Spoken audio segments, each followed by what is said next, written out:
مع 11 ديال الليل وانا غادي كنسكرولي في انستغرام وكنشوف لي ستوري، غادي يطلع لي ستوري ديال حكيم زياش اللاعب ديال المنتخب المغربي، وكذلك اللاعب ديال غالاتاساراي التركيه.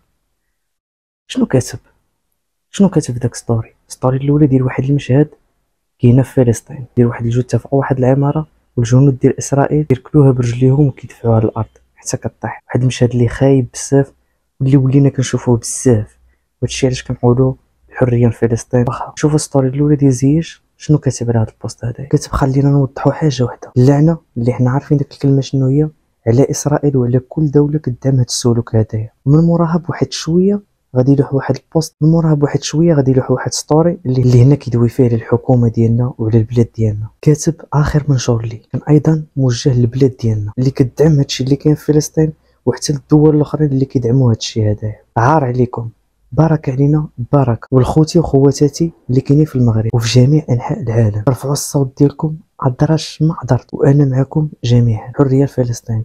هادشي اللي كتب زياش في هاد لي ستوري ديالو بجوج.